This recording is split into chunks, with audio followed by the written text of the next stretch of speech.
महायुतीतील पालकमंत्री पदाचा तिढा हा प्रजासत्ताक दिनाआधी सुटण्याची शक्यता आहे। जवळपास 80% जागांवर तिन्ही पक्षांकडून एकमत झाल्याची माहिती आहे। 20% पालकमंत्री पदांबाबत तिढा कायम आहे। संभाव्य पालकमंत्री पदाची यादी पुढारी न्यूजच्या हाती लागलेली आहे। 26 जानेवारीच्या आधी हा तिढा सुटण्याची शक्यता आहे। आणखी तपशील घेऊया, प्रतिनिधी सुशांत सावंत आपल्याशी जोडले गेलेत त्यांच्याकडून। सुशांत, नेमक्या कुठल्या जागा अजून आहेत, कुठल्या जिल्ह्यांची पालकमंत्री पद आहेत ज्याच्यावरचा तिढा कायम आहे?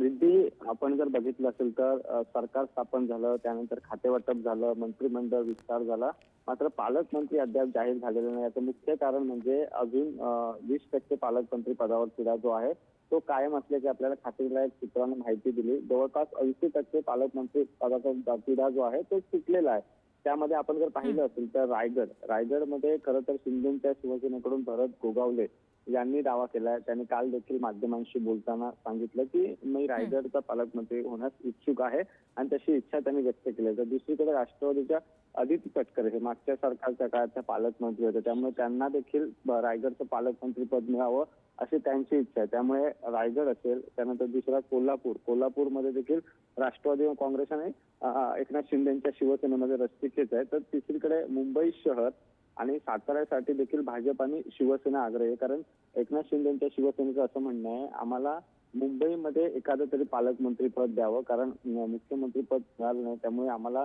मुंबई शहराचं पालकमंत्री पद मिळावं। त्याचं मुख्य कारण म्हणजे आगामी मुंबई महानगरपालिकेच्या निवडणुका आहेत आणि त्याला जर सामोरं जायचं असेल तर एक भाजपचा पालकमंत्री असावा आणि एक शिंदेच्या शिवसेनेचा पालकमंत्री असावा अशी मागणी जी आहे ती एकनाथ शिंदेच्या गटाची। त्यामुळे आपण पाहिलं असेल तर रायगड, कोल्हापूर आणि मुंबई शहर आणि त्यासोबत साताऱ्यासाठी खरं तर महायुतीमध्ये रस्सीखेच असल्याचं पाहायला मिळतंय।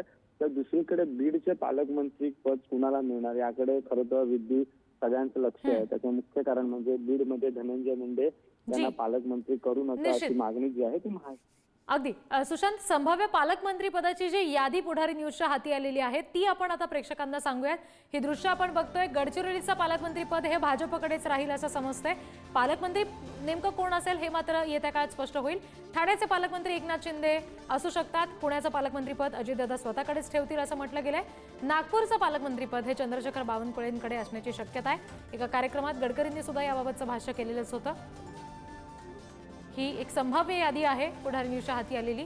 राज्यभरातल्या जिल्ह्यांसाठी पालकमंत्री नेमकं कोण असेल याबाबतची ही संभाव्य यादी आहे।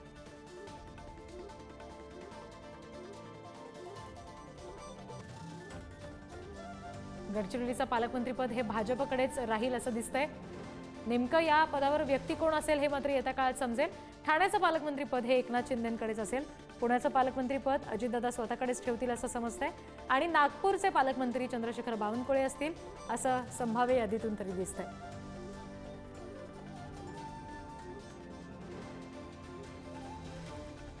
जवळपास 20% पालकमंत्री पदांबाबतचा तिढा कायम आहे। मात्र प्रजासत्ताक दिनाच्या आधी म्हणजे 26 जानेवारीच्या आधी हा तिढा सुटेल असं समजतंय।